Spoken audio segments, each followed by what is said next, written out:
Hey guys, what's up? So today I'm going to be filming my mid-year wrap-up. My goal for this year is 30 books and I've read 21 so far. I've been really fast this year, but that's also because I've been listening to a lot of audiobooks, which I'm not very proud of. No shame towards people who only listen to audiobooks and don't do any physical reading, but for me personally, I like to have a balance between both. Let's get started with the first book that I read this year, which I did not even know this was the first book that I read this year. For some reason I thought I read something on my Kindle or something physically, but it is Milk Fed by Melissa Broder, and I don't think I really understood like the whole, not the point of it or anything, because I think I definitely understood that, but I feel like I didn't appreciate it as much as I should have.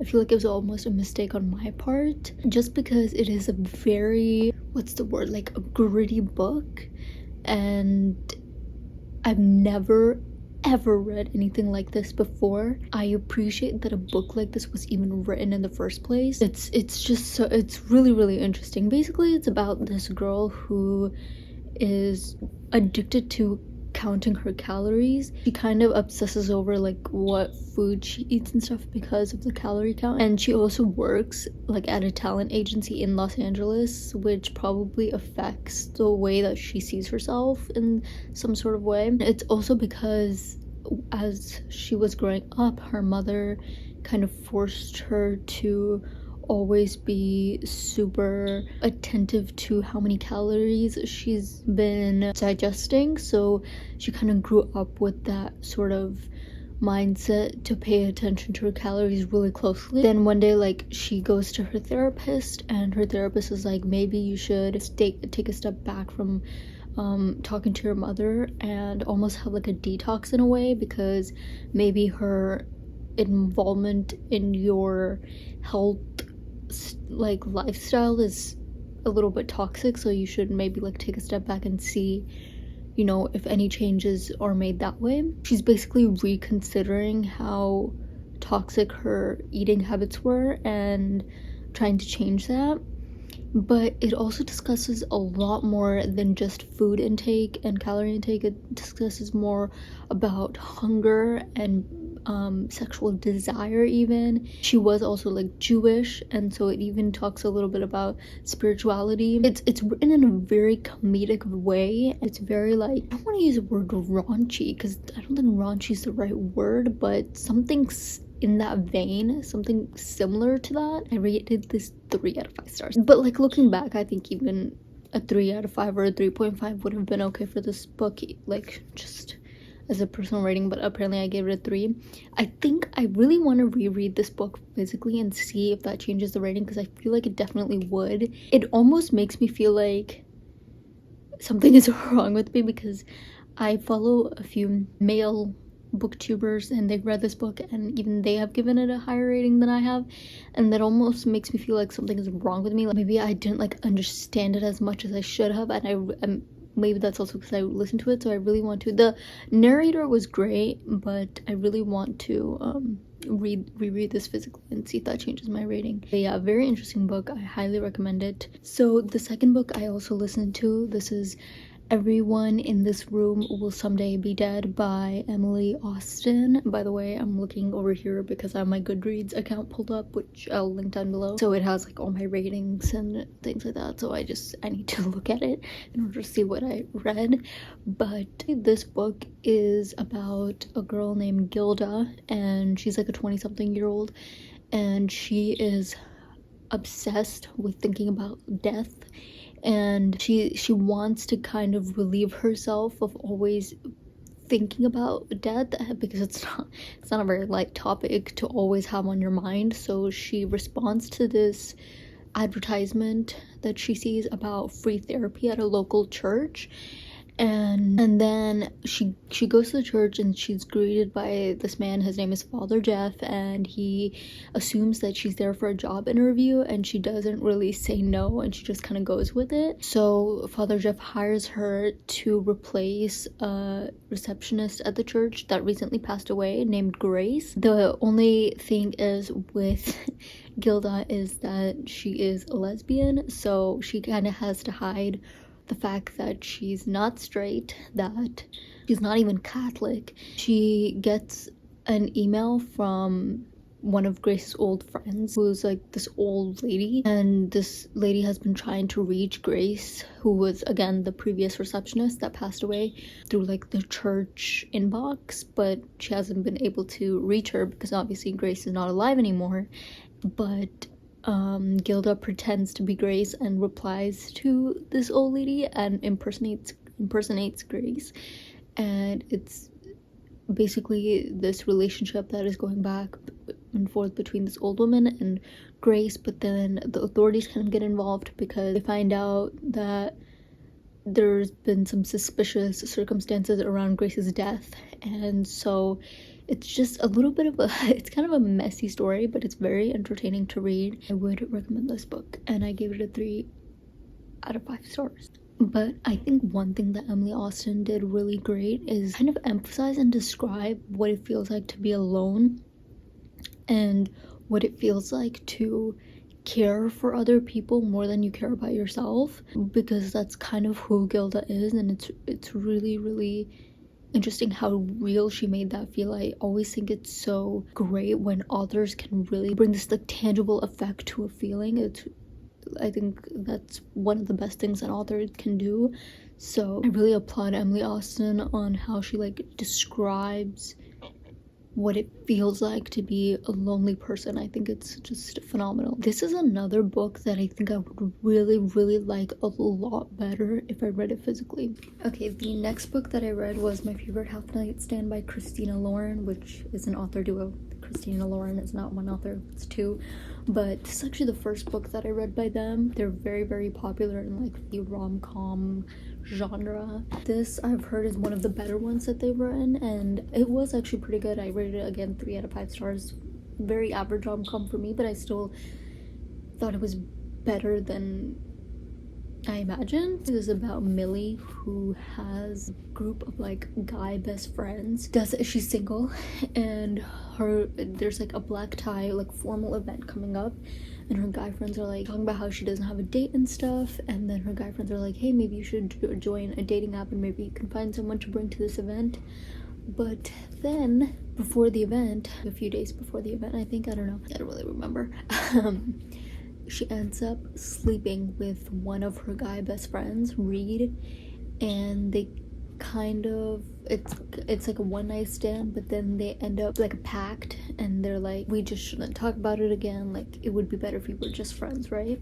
But then there's kind of a twist that happens with Millie's dating profile, and I will not ruin it, even though it's like literally in the beginning of the book, but it's just fun to read it on your own, so I won't say what happens. But yeah, there's something that happens with her dating profile, and one thing turns into another, and you'll see what happens. It was a good, fun, quick read, so I would recommend it if you just want a quick romance. The only thing that I didn't like was that Millie was kind of like that I'm not like the other girls type, and it's like I'm just so sick of it. I'm done.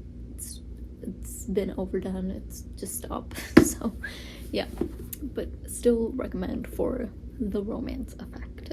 Hey guys, today's a different day, but I accidentally didn't film myself talking about like the next 5 books, so I had to refilm those mentions. But yeah, so let's just quickly get through these. The next book that I read after My Favorite Half Night Stand was Sea of Tranquility by Emily St. John Mandel. Sorry if I'm looking off to the side, it's where my Goodreads account is with all my ratings and the list of books that I read. So this book, I'm gonna be totally honest with you, I tried to pay attention to it, but I just couldn't get into it, probably because everything that's included in this book is just not my cup of tea. Even though I knew like the elements of this book, I think I thought that I would like it more than I actually did, and I don't know why I thought that, because I'm not a big, you know, science fiction girl, like, at all. So this book didn't really do it for me, but I know, like, objectively, I know that it's a great book. I personally gave it 2 stars, and I did listen to this one. Maybe if I read it physically, it would have made a bigger difference, but yeah, I'm just not a big science fiction mixed with, like, because this is like a whole bunch of different things. It's like science fiction, historical fiction, fantasy. There's some time travel in it, I think, I don't know. But I was just really bored. It's probably like such a good book, and I'm probably missing out on it, but I don't have the desire to pick it up again, and I just wasn't into it. But yeah, that's all I have to say for Sea of Tranquility. This next book is The Wife Upstairs by Rachel Hawkins. This is basically a domestic thriller about this woman, I forget her name, hold on, Jane. She moves into this new neighborhood, and she's like a dog walker for these really rich people. She's not rich herself, but she just works in the neighborhood as a dog walker in this really rich neighborhood. And you know, as there is with a lot of rich and small town neighborhoods, there's a lot of gossip, there's a lot of drama. And one day she's walking these people's dogs, she meets this guy who lives in the neighborhood as well. His name is Eddie Thornfield. He and Jane kind of strike up a good friendship and then this like relationship. But as she slowly starts getting into a relationship with him, there are going whispers about her around town because, you know, she's this like girl, not rich girl in town, and this super rich man is suddenly attracted to her. He's in a relationship with her, and they're just all confused. They're like, how did this happen? She's not even one of us. So she slowly gets into the group of like these women who are basically the wives of these like rich men, and through that she learns that Eddie's ex-wife was actually killed, or she was drowned in a boating incident. So the relationship kind of evolved. She realizes that maybe he's not telling her the whole truth. And yeah, I honestly don't even remember what the plot twist was in this book. No, I do. I just remembered.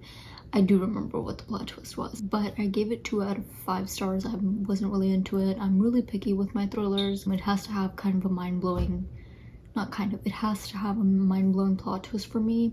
And I'm not saying that I'm so good that I can predict every single plot twist, but even when I can't predict it, and when the plot twist comes, you can still have an opinion as to whether you liked it or not. So even if you didn't see it coming, at least I personally believe that. I don't know if anyone sees it that same way, but yeah, I know a lot of other people like this, so I mean, I would still recommend reading it and see if you like it or not. I feel like thrillers are very, very, very subjective compared to other books. I guess it just depends on the person. I also listened to The Wife Upstairs on audio. The next book that I read was Everything I Never Told You by Celeste Ng. She's the same author that wrote Little Fires Everywhere. I liked Little Fires Everywhere, if I remember correctly. I think I rated it 4 out of 5 stars. It was pretty good. And I really like her style of writing because she is like a mystery author, but her topics are they hold up well. They're very important topics that need to be talked about. It's usually some sort of social issue or racial issue, class issue, just something in that realm. And you know, I like the way that she writes about those issues. I had a feeling that I would like this one, and I did. So basically this book is about Lydia. She's from a Chinese American family, and they live in this small town in Ohio, and this is like set kind of like during the 70s. It's kind of like that typical immigrant family that I don't know if you're part of an immigrant family, maybe you would understand this, but it usually is that the parents end up having this dream that they couldn't pursue themselves, and they kind of push that onto their children or their child. And this is a very common thing between immigrant parents, no matter where they come from. This book kind of goes into that, but it kind of all turns around when Lydia's body is discovered one day in the local lake, and now the parents are struggling with the grief with that, but also there are personal struggles of them seeing their daughter pursue their dreams. And also it's about relationships in families and the relationship between a wife and a husband, father and a son, or father and the daughter, or the mother and the daughter, or the mother and the son, all these little individual relationships going on in between a family. And I love stories like that. I think one of my favorite topics to read in books is about dysfunctional families. Maybe it's because it's probably because that's something that I struggle with in my own life. So yeah, one of my favorite books ever is Malibu Rising by Taylor Jenkins Reid, which also talks about that as well in a very realistic way, and I love that's like my favorite Taylor Jenkins Reid book. For the longest time I thought it was Seven Husbands, but it's actually, I think it's actually Malibu Rising, because the more and more my life goes on, like the more and more I think about that book and come back to it. So anyways, this is not about that, this is about everything I never told you. But yeah, I rated this 4 out of 5 stars. I did really enjoy it. She always writes very well. She's very easy to read and quick to read, though she doesn't write about the lightest topic. Her writing is very easy to digest. So yeah, I would highly recommend reading at least one of her books. It doesn't have to be this one, but at least one of them. The next book that I listened to was The Death of Vivek Oji by, oh my god, I'm gonna butcher his name, Awaki Emezi. I'm so sorry if I'm butchering that, but I did listen to that book. Basically, I'm just gonna preface this really quick. I should have said this in the beginning of the video, but any book that I'm holding up, I probably physically read it if I don't mention it. And 100% like physically read it if I'm holding up a physical book. Actually, I'm gonna say 99.99%, because there's a book on here that I didn't physically read, but then I bought afterwards. So yeah. And then anything else that I don't physically own, like this, I either read on my Kindle or I listened to it. But this one I did listen to. This is about a book about Vivek, who suffers from, I'm actually not sure what it's called. I don't remember them actually saying the name of this health issue, but he kind of suffers like temporary blackouts here and there, and he disorients after them and kind of like disconnects from himself and his surroundings. Throughout the story, they kind of go into his relationships with his friends and how he found happiness with his friends and his family, and even though he had this health issue going on. And so his closest friend was Osita. Like throughout the book, you kind of see their relationship deepening and getting stronger, but I'm not gonna say what happens, but in the book there is a plot twist that happens, and his family and his friends kind of have to deal with it. And I'm being very vague because I really don't want to spoil this book at all. It's such a great book, and I actually really want to own a physical version of this and reread it physically. It's a beautiful book just about familial relationships, found family. There's queer representation in this, there's African American representation in this, and the writing is stunning. I highly recommend reading the book.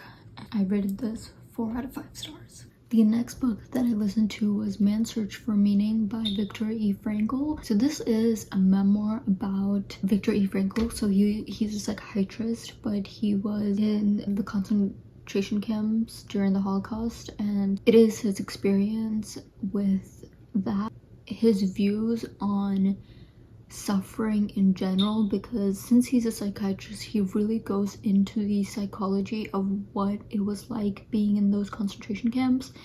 And his philosophy is that we cannot avoid suffering, but we can learn how to cope with it and get through it. And I love that because, you know, it just kind of reminds you, like, no matter how great someone's life is, or how great you think someone's life is, they probably have suffered together, or they're suffering right now, even with all this success that they seem to have. So at one point in someone's life, they're going to experience suffering, and it's inevitable, honestly. I mean, I don't know one single person in my own life that hasn't experienced suffering. This book is like very theoretical. Like he talks about logotherapy, which is basically like finding the meaning of life in a way, because he says that human drive is not the pleasure, it's more finding meaningfulness in your existence that's a human pleasure, or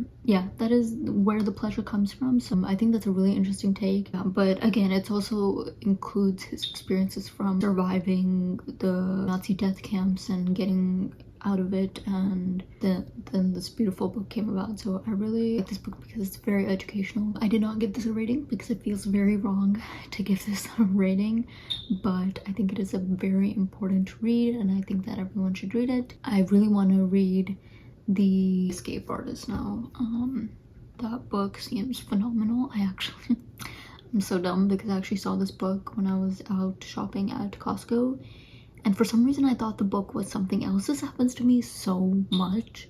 I always think one book is something else, and then I either end up purchasing it, and then I read it and I'm like, oh, this was the wrong book. Or I end up not purchasing a book because I'm like, I don't think that's the right book, and then I come home and I'm like, damn, that was the right book, I should have bought it. So I saw, I keep wanting to call it The Disaster Artist. It's not The Disaster Artist. It's The Disaster Artist is the movie, but it's The Escape Artist. And I would really like to read that book. So I'm probably gonna buy that book physically because I kind of wish that I read Man's Search for Meaning physically.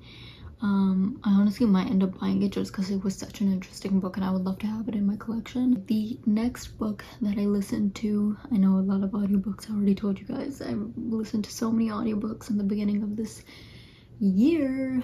It's fine. The next book was Beyond the Wand by Tom Felton.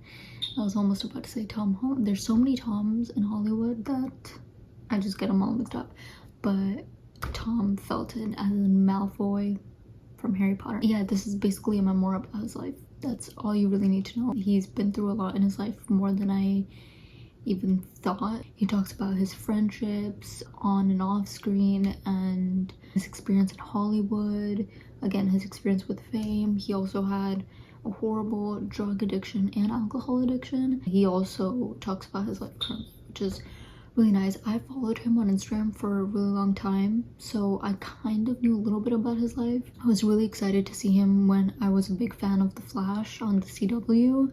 He came on to the show, but then I stopped watching it. Not because he came on, but like after some seasons it got kind of boring, so I stopped. But then I wasn't really familiar with his work after that. But I really enjoyed listening to this book, and he narrated it himself, so that was really special to be listening to that, and I gave it 5 out of 5 stars. The next book that I listened to was The Midnight Library by Matt Haig. I feel like everyone and their grandma and their mom and their grandma's mom knows about this book because it's been so popular. I've heard very mixed reviews.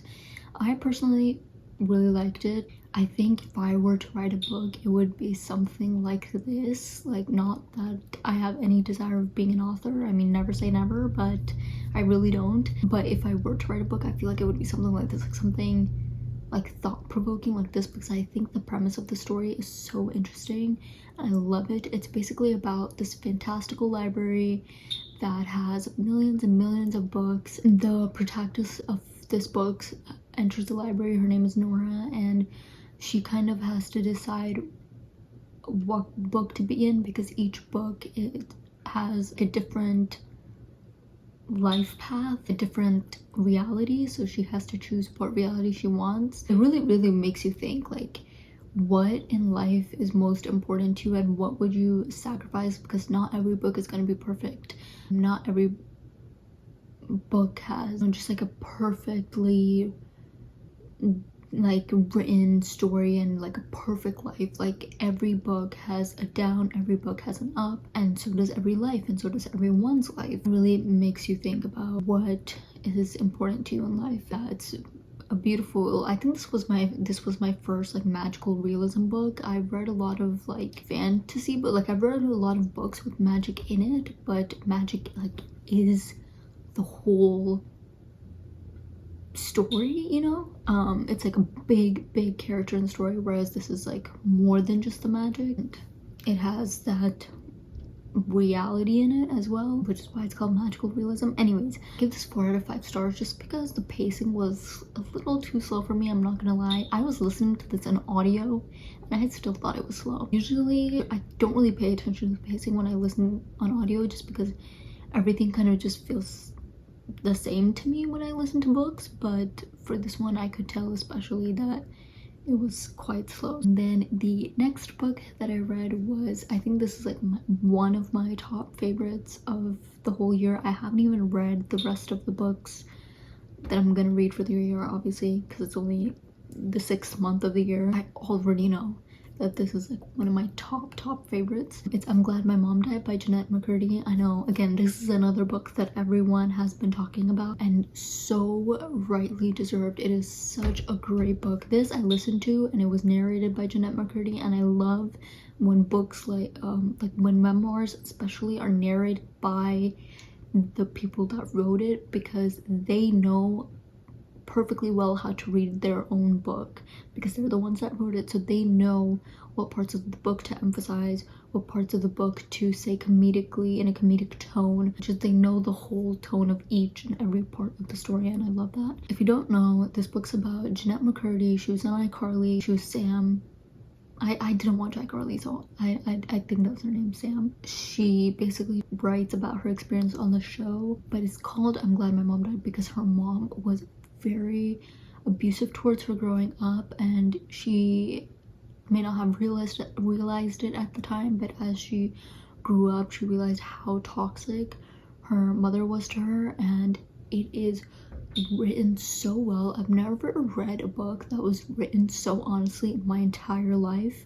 I do have a toxic parent in my life, and so this book was very relatable to me. It makes you feel not crazy about certain thoughts that you have while you're in a heated situation with your parent, and even like the after effects that those instances and those moments of anger and everything, all those, the effect that it can have on you. Basically, there's so many angry thoughts coming into your head, and I feel like she portrays that so beautifully and so well. But it's also funny, it's heartbreaking, it's sad, but then you also feel happy for her because of everything that she's accomplished in her life and everything that she has overcome. I'm so glad she's getting so much success with this book because she truly deserves it. I mean, she's not only had faced abuse with her mother, but also with her co-workers. I mean, we know now horrible Dan Schneider was to the actors on the Nickelodeon shows. I really didn't know the extent to his horribleness, and the cover of the book is just great. I love the cover. But yeah, this was a 5 out of 5 star for me. It was so great. I've read so many memoirs this year. I have another memoir. It's Educated by Tara Westover. I read this physically, obviously, because I have it in my hand. But this was an incredible book. If the phrase knowledge is power was a book, it would be this book. But it's a beautiful memoir about this woman, or this girl at the time, named Tara, who comes from this really religious Christian small town southern family. I'm not sure, is it Ohio that she lives in? I don't remember, but I think it's something like Ohio, something like that she's from. Basically, she's very, first of all, looked down upon because she's a girl, and because she is a girl, she wasn't allowed to study or go to school. If she was allowed to study anything, it had to be something Christian related, and her father he did not believe in education. He was very conservative with so many things, like anything small as to like wearing nail polish, like, or makeup, to anything big such as medicine and medical care. Like, he didn't believe in doctors. Her mom had to make up medicines with herbs, but even those herbs she wasn't very educated on what each herb did. She just kind of had a thought of what each herb did, and so she made these medicines with what she thought those it would help with. But really, like, were they helping? Probably not. I mean, herbs are great, we all know Ayurvedic medicine is great, but it's now we have so many researchers and scientists studying those things. Back then it was her mother just thought she knew the purpose of those herbs and kind of just put random things together and called them medicine. But really, you know, moving away from that, like, no relationships, no boys, nothing. But she came from a family with a lot of siblings. They slowly started moving out, because especially the boys, because they could be a little bit more, not too much, but a little bit more open about their desires. And one of her brothers really wanted, like, her favorite sibling that was the nicest to her, wanted to go off and have his own life, get married, go to college, work in a normal work setting, because even the work settings that they were forced to work under were horrible. They worked for their father in a junkyard, so with all these really dangerous materials around them, and they had so many injuries. Like, some of the injuries that she writes about in this book are insane. I'm like, how are you guys alive? Like, I really don't understand how you guys are, like, the injuries are absolutely insane. And they were all preventable, which is the most frustrating part. She had a brother that was so abusive. I mean, it was painful to read those descriptions of him being, like, just so physically and emotionally abusive towards her. But nonetheless, she finally got out of there and she decided to pursue her education, and she went to, I think it was Harvard University. I think it was Harvard. And then she even left the country to go to Cambridge, but even that was a culture shock for her, because there are so many things that she should have learned when she was in school, but she never did. And she talks about this one instance where she was in college and her professor was talking about the Holocaust, and she raised her hand and she was like, wait, what is, like, who, what is, when, where, what is the Holocaust? And people looked at her like, are you crazy? Do you think that's funny? Because it's not. Everyone thought she was, like, joking around, but it was a really unfunny joke, obviously, so no one was laughing. But really, she didn't know what the Holocaust was because she never grew up with a proper education. I mean, one of her brothers would try to sneak it in on the side, but that was, like, math and stuff. I mean, Bill Gates read this and he said, an amazing story and truly inspiring. It's even better than you've heard. And I totally agree. Like, the writing in this book is great. You can just tell what kind of person she was just by her writing. The writing is very smart and intelligent, but also digestible. It's not hard to read at all. Let me see if I highlighted anything, because sometimes I highlight things in books and I like to read what I've highlighted. Okay, so this is actually not related to, like, her education in any way, but it's still, like, a beautiful little section of the paragraph that I just thought was written really nicely, so I highlighted it. But she's talking about what it felt like to live in the mountains. So she says, there's a sense of sovereignty that comes from life on a mountain, a perception of privacy and isolation, even of dominion. In that vast space, you can sail unaccompanied for hours, afloat on pine and brush and rock. It's a tranquility born of sheer immensity. It calms with its very magnitude, which renders the merely human of no consequence. This book was an easy 5 out of 5 star for me, so highly recommend. The next book that I read, which I feel like everyone hated, but I loved this book. This is one of the romances that actually, I read it and I was like, what? This is actually so good. Because usually romances are like, they end up being a 3 out of 5, which is like an average rating. Like, it was fun to read, but it didn't have an impact on me. But this was actually really good. This I rated 4 out of 5 stars. It's Beach Read by Emily Henry. It's basically about a girl named January, who goes to this, like, beach house, I think, because it was like her dad's beach house, and she goes there for the summer because, like, her dad passed away and she, like, needs to sell it off.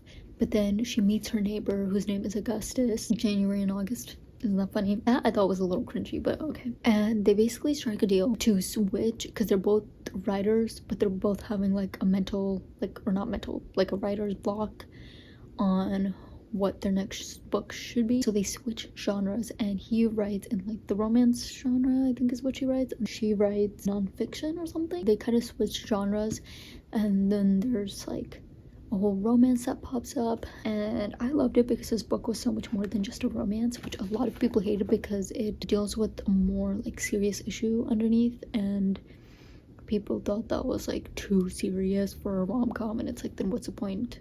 Like, so you only want to read a romance if there's like kissing in it. You don't want to read if there's like actual meaning to it.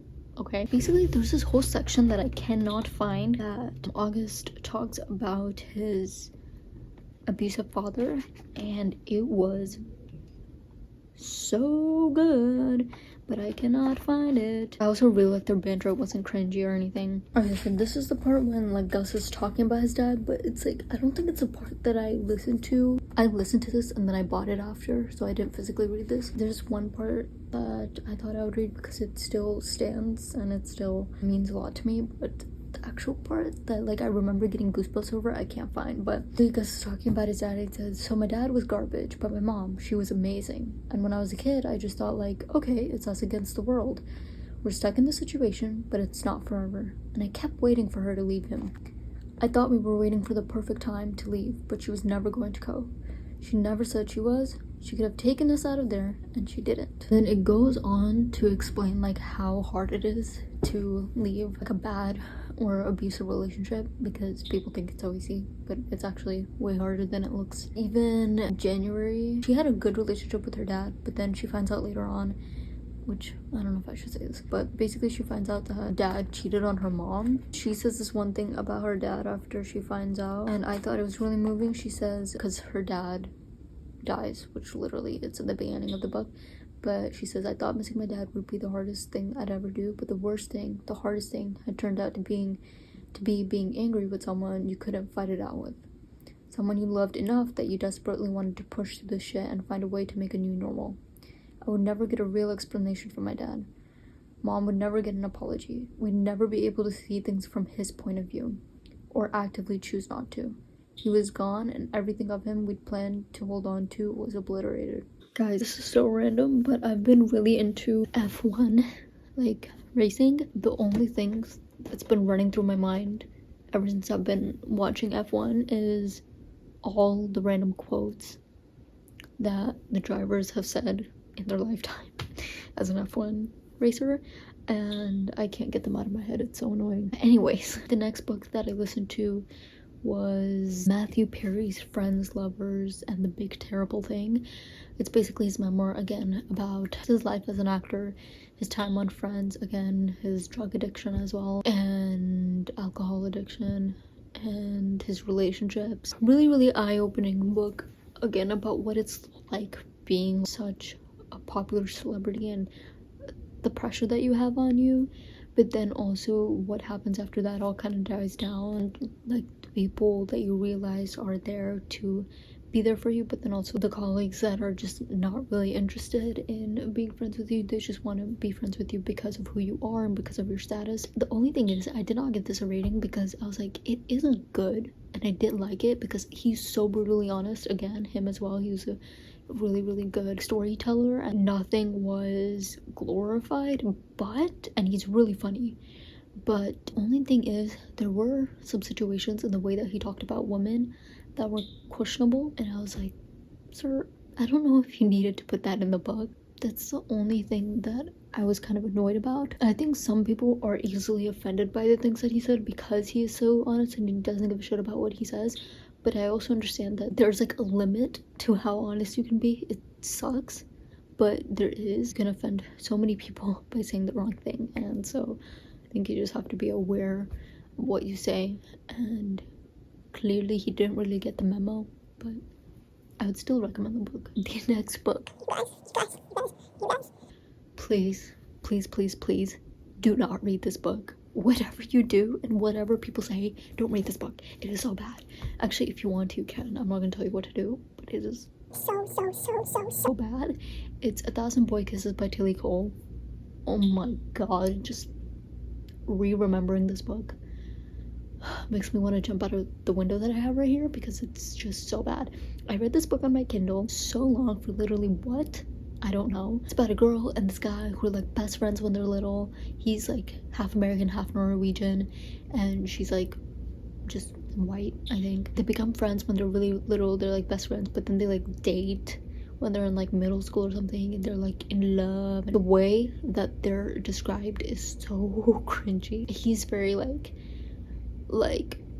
I'm such a bad boy, like, well, later on in the book. And then in the beginning of the book he's like, actually, yeah, even in the beginning of the book he's like that a little bit. Then it gets worse later on.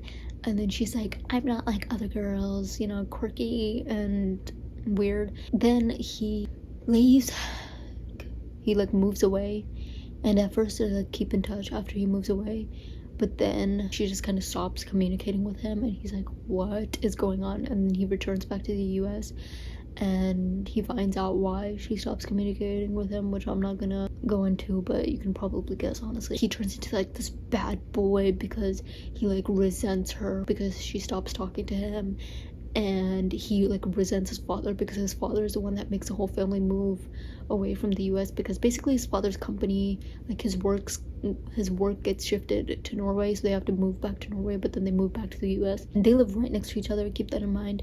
And so when they move back to the US, they go back to the same house, and he sees her again because she still lives in the same house. And oh my god, it's so repetitive. It is so melodramatic. It's so boring. It's cringy, so cringy. And I did not cry at all. A lot of people read this book and they cry, and I'm like, honestly, no. And it's called 1,000 Boy Kisses. Actually, should I say it?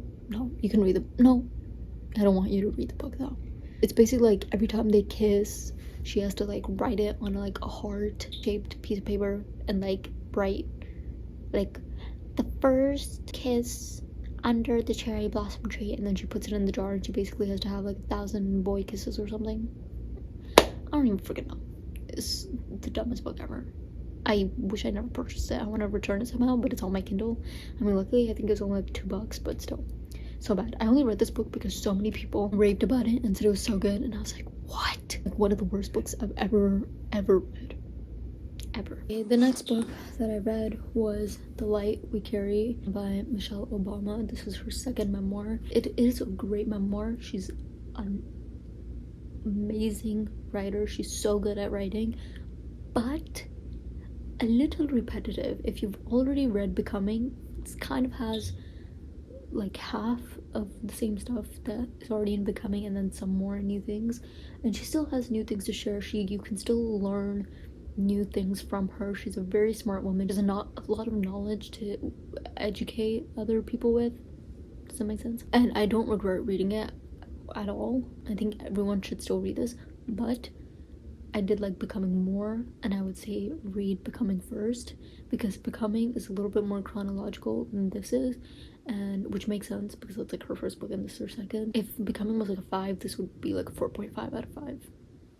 So yeah, that I listened to on audio. The next book that I read was The Silent Patient by Alex Michaelides. I think it's Michaelides. What a good book. It is such a good thriller. It's not creepy, or nothing is creepy or scary at all, because usually thrillers are like a little bit creepy, but it's more of like just a mystery than like a thriller. It is a psychological thriller. It's about this girl named Alicia, I don't know, like murders her husband. That's not a spoiler because it's in the beginning of the book. And then she gets into this like mental asylum. Well, first they do like this whole, I think they do like they make her go to court and stuff, but she doesn't say anything in the court on the trial, and so they send her to like a mental asylum. They hire a bunch of like therapists to speak to her and to make her tell them like what happened that day that she murdered her husband. And then this one therapist, criminal psychotherapist Theo, he arrives and he's like, I'm gonna make this girl talk. And they're like, okay, we've tried, but she's been violent with all our other therapists, so good luck. And he's like, no, I can do it. Men. And so they're like, okay, if you want to, you can do it. So yeah, he gets hired and he tries to make her talk and say what actually happened. Like, did she kill her husband? Did she not kill her husband? Like, what happened? It's kind of like, I kind of understood what was happening like the last like 70%, no, the last 30%. The first 70% was a ride. It was definitely very interesting, and I was like flipping through each page I read this book so fast, but that plot twist, I only saw it coming like again at the last 30%. But that whole first half of the book, I was like, what is going on? This has been on my TBR for, I kid you not, so long. And I was like, I cannot save this book for like the end of August because I've been looking at this book for way too long. I'm glad I actually didn't save this because it's not creepy enough to read like during that Halloween like fall season. Not that I read creepy like scary books anyways, but I like to have like a little bit of like creepiness. Next book that I read was Renegades by Melissa Meyer. Okay, it's not that it was like a bad book by any means, but I didn't like it because I don't care about like superheroes. I mean, I do care, but it depends on like what superhero. And I don't know, like I'm not a big superhero girl. I don't know, I am, but I'm not. So I'd rather read like a Marvel comic book than this. Not because this was bad, but just like I don't need this much of a plot for a superhero book. That's just me though. Again, this is like science fiction, so that could be the issue as to why I wasn't that interested. But I know a lot of people really like this, like people who really like Marvel and DC and stuff. This book is really good, but for me that doesn't care that much. Like I like it, but not that much. Not into it. 2 out of 5 stars for me. But this is basically about, it's like a group of people named the Renegades, right? And they're humans with like extraordinary abilities who have, which is basically just humans with superpowers. They're like basically like the product of like these prodigies. I don't know why I keep on wanting to say prodigies, and they're known to be like champions of justice, like superheroes, like the symbol of hope and courage and power. But there are villains that they once overthrew, but then those villains are coming back for vengeance. She's actually part of like that villainous group, and she has a reason to hate the Renegades because the Renegades like hurt her family when they were younger. She was like a kid, I think they like killed her family or something. She has a reason to hate the Renegades, and then she meets this one guy who is a renegade named Adrian. She kind of has to team up with him for a certain reason, which you will get to in the book.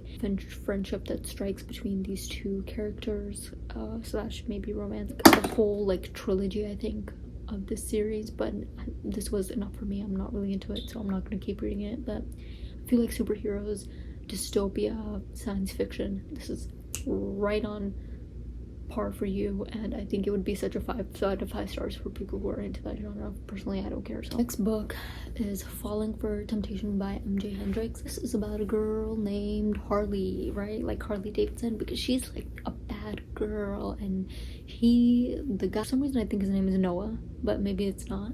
But I'm just gonna call him Noah. If it's not, I'm sorry, I apologize, because I don't remember this book too much. It was a 3 out of 5 star, a very average romance book for me, but still enjoyable and fun to read and entertaining, but not something that I care that much for. He's like this good boy that comes from like this religious family who are like very well off though at the same time, and his whole family is like really into agriculture, and he kind of wants to take that business from, he doesn't want to take it from his father, but he kind of wants to, like, what is it called when you like, it's the word, I'm thinking of succession, but it's he wants to be a successor. It's not, I think there's a better word. He basically wants to take over the business because his father is getting old or whatever, and he wants to retire, and like basically he's like the oldest of all the sons, and he wants to like take over the business and make more money for it, even though they're already filthy rich. And she's like poor, and she comes from this like abusive, not orphanage, it's not orphanage, foster family who like took advantage of her. This really horrible family that treated her horribly, and she meets him because they end up going to the same university. She gets to go on a scholarship, and he gets to go because he's rich and he wants an education. And his family's really religious, so they're like, man, you're gonna go to college and all you're gonna do is party and like be with girls and like not be like a devoted Christian. But he's like, no, I'm gonna be good. But then he meets her, like this bad girl, and he's like rethinking everything, and honestly pretty cringe, but the romance is enjoyable, I guess. It's like this like good boy cowboy, and whatever, and she's like tattoos everywhere. but they're both really smart. They're both the same major because she's really into like plants and stuff, so they end up meeting in this like horticulture class, which was really funny because I was taking horticulture while I was reading this book, and I had a big crush on this guy in my horticulture class, and she has a crush on whatever his name is, Noah, I don't know, but she has a crush on the guy in the book and in her horticulture class. So I was like, nothing happened with the guy in my horticulture class, unfortunately, but happy for her. This fictional character, like their whole relationship, him having to deal with like his religion but still wanting to be with her having to deal with like maybe she thinks like she's maybe a bad influence on him and not good enough for him. Just a fun, good time if you want to go and read it. The next book that I read, I listened to. The last book I read on my Kindle, I don't know if I mentioned that, but this one I listened to. It's The School for Good Mothers by Jessamine. Is it Jasmine? Or is it Jessamine? It looks like it's Jessamine Chan, but it could be Jasmine. But I'm gonna say Jessamine. It's basically about this woman who, I forget her name, Rita, who I think she wants to go to like the grocery store or something, but she ends up leaving her kid at home, her daughter Harriet at home, like home alone by accident or something, which I don't even understand how, but okay. The government officials, they have like specifically observed mothers. It's kind of like a dystopian, by the way, that wasn't already clear. Specifically observe mothers who are like not good mothers, and these not good mothers are sent to the school for good mothers. It's literally called the School for Good Mothers, and she gets sent there because she ends up leaving her daughter alone, home alone one day. I don't know, her daughter's like just a little bit like a little kid. She ends up going there, and her going through school and being what a good mother should be, and the violence that is like inflicted upon these women by the state, and also like the love that a mother has for their kid. A really interesting premise. I honestly did rate it 2 out of 5 stars, which I don't know how to feel about that because I love the idea of this book.